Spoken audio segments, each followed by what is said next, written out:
Bonjour, merci beaucoup, je suis très content d'être ici. Il y a des gens de l'équipe, donc déjà moi je suis le président et cofondateur, donc je suis souvent sur scène, mais c'est évidemment tous eux, et je les remercie de se donner du soir au matin, pas le week-end encore, mais pour merci Andy. Merci à Soraya et Guillaume. Soraya, on était à l'école quand je l'ai rencontré, et voilà, on avait notre idée en tête, donc je vais me présenter rapidement. Hop. Donc moi, voilà, donc je m'appelle Louis, j'ai 28 ans. Ça, c'est tout ce que j'ai fait avant Merci Andy, c'est-à-dire pas grand-chose. C'était le désert pour moi dans ma vie. J'étais étudiant dans une école de commerce et voilà, j'ai fait un stage chez un parfumeur, dans une agence qui s'occupe d'un parfumeur. On a mis 6 mois à créer un compte Instagram. Donc soit j'étais mauvais, soit l'industrie était très lente. Ou les deux, ce qui est possible, et voilà. Mais c'est ce que je retiens de avant Merci Andy, de mon expérience. Et il y a quelques temps, pendant mon stage justement de fin d'études, on a décidé de monter un projet dans la restauration. Et on cherchait une solution pour se laver les mains. Et j'avais pas de sous pour me payer une étude de marché, donc je suis allé sur Google, que je vous recommande de faire, et j'ai tapé gel antibactérien. Aujourd'hui, on pourrait le faire sur Amazon, un peu dans le search Instagram aussi, et c'est ça qui est sorti. C'est une capture d'écran qui date de janvier 2013. Je l'ai gardée, elle est dans toutes mes présentations, que ce soit commercial ou tout ce que vous voulez. Et en fait, voilà, pour nous, les produits se ressemblaient beaucoup. Pourtant, il y en avait dans beaucoup de sacs à main. J'ai aucune idée des chiffres, combien de pourcentage des Français en ont dans leur sac. Ne me demandez pas, je ne sais pas. Mais en tout cas, dans le sac de mes copines, et j'ai des personnes de mon école que j'ai reconnues ici, il y en avait. Et elles avaient des super sacs à main, des super produits de beauté, et elles avaient un gel qui asséchait les mains, où il y avait des mauvais ingrédients à l'intérieur, et surtout qui sentait la vodka, littéralement. Donc on a décidé de changer l'industrie. Voilà, donc ça, c'est nos petits bébés. Aujourd'hui, on n'a pas que ça. Et notre mission en tant que marque, ça a été de faire d'un produit ordinaire, extraordinaire. Et je vais essayer de vous expliquer comment. Je l'ai résumé en bas à gauche à droite, avec quelques emojis. Donc, on utilise des ingrédients clean, le maximum possible. On a vraiment une liste très précise d'ingrédients qu'on ne veut pas utiliser. Un arc-en-ciel, c'est pour nos parfums et nos couleurs. On travaille avec vraiment les meilleurs nez du monde. Et surtout, la petite pilule, ça c'est pour la folie et la magie de Merci Andy. Aucune connotation derrière cette pilule, mais c'est juste voilà, pour expliquer un peu la folie qu'on met. Hop. Donc aujourd'hui, pour ceux qui ne connaissent pas et vous donner un peu une proportion, on est une toute petite boîte, on est dans 20 pays d'Europe, mais pas avec des bureaux partout. On a 2 bureaux, un à Paris, on a ouvert New York en décembre dernier. Extraordinaire aventure. On est une équipe de 30 sur les 2 pays. Il y en a quelques-uns dans la salle ici d'ailleurs. Et on a 5 catégories de produits. Donc les mains, effectivement, qui est notre gros cœur de business avec le gel, mais on a des crèmes et on n'est pas aujourd'hui pour parler de beauté. On a du visage, on a du corps avec des super déodorants clean qu'on vient de lancer il y a quelques semaines. On a une gamme Oral Care pour le soin de la bouche et les cheveux avec un shampoing sec. Alors, Merci Andy, un peu notre secret de sauce, c'est ces 4 points. C'est évidemment, on peut avoir le plus beau social media, les meilleurs influenceurs qui parlent de nous. À la fin, si le produit n'est pas bon, personne ne le rachète. Donc, on ne va pas parler produit aujourd'hui, mais ça reste quand même la base d'un bon entrepreneur et d'un bon business. C'est juste d'avoir un bon produit avant d'avoir une bonne stratégie de communication. C'est nos clients B2B et nos clients, je rajouterais B2C. On travaille avec des grands comptes qui nous ont donné beaucoup de visibilité. Ça a été des Urban Outfitters, des H&M, des Sephora, tous ces gens-là, qui aujourd'hui, on a du business online, mais on est quand même une boîte très wholesale. Et moi, je ne redirai jamais merci à l'acheteuse Monoprix, l'acheteuse Sephora, qui nous a fait confiance au moment, alors qu'on était... J'ai aucune expérience, pas de parents qui est patron de LVMH ou L'Oréal, je vous rassure. Donc ça s'est vraiment fait sur le tas. Et enfin, les 2 sujets qui vont nous intéresser aujourd'hui, c'est comment on a construit une communauté avec un produit qui est plutôt aseptisé de base, et surtout tous ces influenceurs qui nous ont fait confiance dès le départ, et aujourd'hui qui continuent de nous le faire sur toutes nos nouveautés. Donc sur la partie vraiment communauté, je vais vous parler de 2 choses qui est vraiment le cœur de notre métier, c'est surtout Instagram et TikTok aujourd'hui. Instagram, on a une stratégie qui est ultra simple, c'est du contenu. Instagram, on a envie de voir des photos, on a envie de voir des belles images et on teste énormément de choses et parfois on se prend des grosses tôles, typiquement des photos de l'équipe, ça ne marche pas, les gens n'ont pas envie de voir nous, ils ont envie de voir nos produits. On a essayé des interviews de moi, ça ne marche pas, on s'en fout. On a essayé de faire des photos des bureaux, du backstage, des côtes. Non, merci Andy, les gens viennent parce qu'ils aiment nos produits. Voilà, ils les aiment contextualisés dans un environnement avec des mécaniques, certes, mais c'est ça qu'ils aiment aujourd'hui et c'est comme ça qu'on maîtrise notre croissance. Et surtout des contenus engageants, et pour nous, c'est hyper important. L'engagement, il se fait par la photo chez Merci Andy, mais il se fait énormément par le wording, et Laura, qui est notre social media, qui est ici, coucou Laura, voilà, on trouve tous les jours des mécaniques pour inciter à commenter, à liker, à taguer des amis.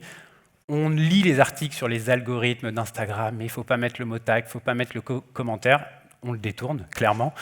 On essaye justement d'engager autour de notre contenu, déjà pour avoir de la data. Je vais vous montrer quelques exemples après sur quel parfum, quel produit, comment on fait, mais surtout pour notre nombre de followers. On a environ 300 000 followers aujourd'hui. Ce n'est pas ça qui nous intéresse, c'est surtout l'engagement et à quelle rapidité. Aujourd'hui, nous, sur Instagram, on peut avoir 5, 10 000, 15 000 réponses sur un produit en 1 heure, 1 heure et demie. Et ça, à l'époque, c'était juste pas possible. Et la deuxième, c'est évidemment, on a du bon contenu, mais la communauté doit grandir. Et pour ça, on a 3 piliers qui sont les giveaways, les concours, nos influenceurs qui génèrent du UGC très qualitatif et des partenariats. C'est hyper important, ça c'est l'ouverture, la solidarité. On partage beaucoup notre compte Instagram. Benefit nous a contactés, ils sont un tout petit peu plus gros que nous, mais ils nous ont contactés pour faire un concours sur Instagram qui a eu lieu hier, on est super contents. Nous, on offre notre communauté à eux et eux nous l'offrent à nous. Voilà quelques chiffres sur notre Instagram. On commence à droite. C'est juste pour vous montrer qu'on ne fait pas de paid. C'est une courbe depuis 2017 qui monte progressivement. Donc on était à 100 000. Aujourd'hui, on est à 300 000. On va dire 50% en France, 50% en Europe. Voilà, il y a quelques pics de temps en temps sur la fin parce que voilà, il y a plus de compétition, Instagram devient un peu plus féroce et dur, donc il faut trouver des nouvelles mécaniques, mais en tout cas, voilà, on n'a pas fait de campagne d'acquisition majeure, c'est vraiment une stratégie long terme qu'on a sur Instagram. Et quelques exemples, on fait 3 millions d'impressions par mois sur notre compte, on a 22% de portée et 4% de taux d'engagement, et c'est vraiment ces chiffres-là que je challenge beaucoup avec l'équipe et qu'on regarde, et pour ça, on invente, on est créatif sur des nouvelles mécaniques. Ça, c'est un exemple donc voilà, ça c'est notre gamme phare, c'est les gels, on a tous ces parfums-là, on incite à mettre un emoji pour savoir quel est notre parfum préféré. C'est fun, peut-être pour vous, pour nous aussi, mais nous, on a de la data derrière. Par exemple, on se rend compte que sur ce post, on extrait les commentaires, il peut y avoir 50% de Flower Power, qui est celui à rose. Voilà, si on a une animation à faire chez Sephora en Allemagne, on va regarder les réponses de notre communauté allemande et quel produit on va mettre en avant. Et ça, on a la réponse gratuitement, on n'a pas besoin d'aller en magasin, faire des études. On va avoir une fiabilité de l'info qui est 100% juste, en fait.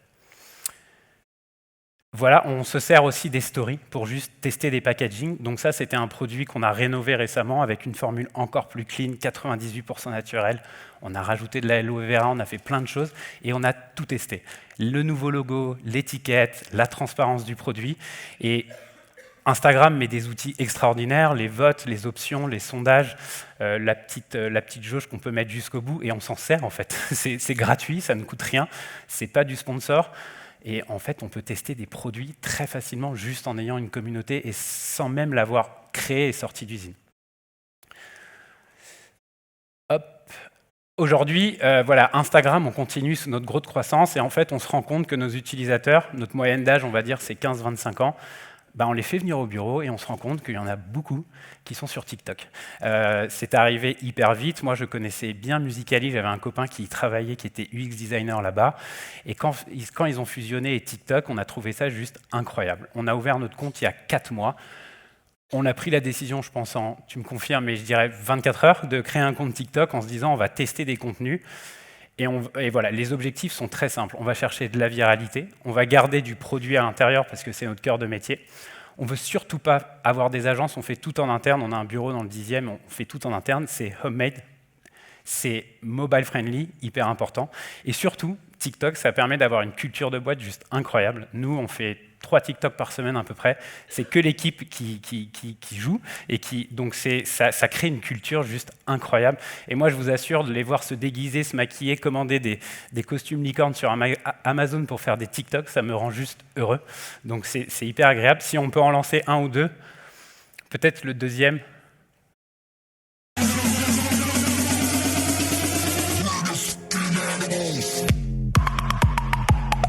Ça a dû faire un demi-million de vues et 30 minutes à faire. Et à droite, un peu plus long, mais ça nous a fait 1 300 000 vues. Ok, c'est pas grave, vous la regarderez, elle est super cool. C'est une unicorn qui twerk avec son nez. Petit mot aussi sur... Voilà, et c'était designé tout en interne. Petit mot aussi sur le offline fit le online. Nous, on adore le offline, mais s'il n'y a pas d'intérêt online, on n'en fait pas. Et récemment, nous avons soutenu un artiste qui s'appelle John Hammond, que vous avez dû voir dans Paris. On est allé le voir pour lui dire, est-ce qu'on peut faire une petite OP de, on va dire, guérilla marketing. Nous avons projeté une licorne sur la Tour Eiffel. Oui. Il a un gros rétroprojecteur, un peu comme celui-ci qui m'éblouit. Et on a projeté une licorne et son visage sur la Tour Eiffel un soir, entre 3h et 5h du matin. Et en fait, de cette projection, on en a créé des sets de contenu très différents en fonction des réseaux sociaux. Évidemment, des super photos pour Instagram, auxquelles tous nos partenaires ont relayé. On en a créé des TikTok, si tu peux le mettre, s'il te plaît.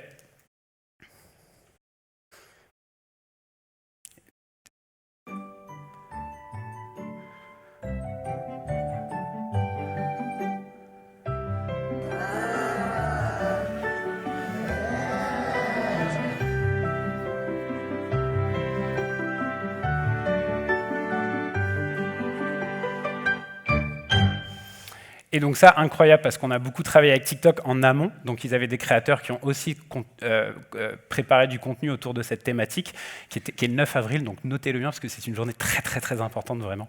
Et on a eu plein de retombées médias sans agence de presse. Je poursuis, l'influence, c'est ce qui nous intéresse, il me reste très peu de temps. Voilà, on a une stratégie assez simple. Top tail, mid tail, long tail. On fait des contenus très différents en fonction des objectifs. On est sur les trois.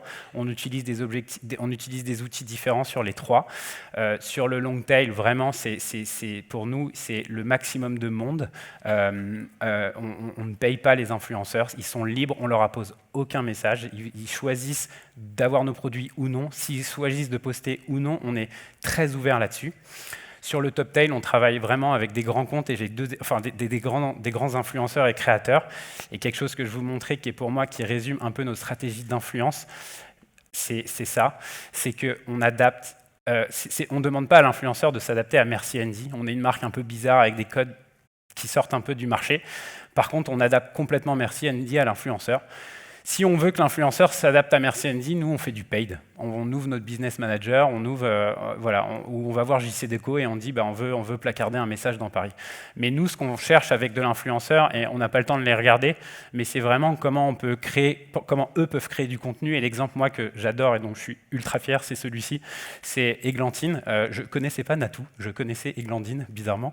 Et en fait, j'adorais sa chaîne et elle n'avait jamais collaboré avec une marque. Et un jour, avec Soraya, on a discuté, elle m'a présenté Natou et on lui a dit on veut trop bosser avec toi sur ta chaîne.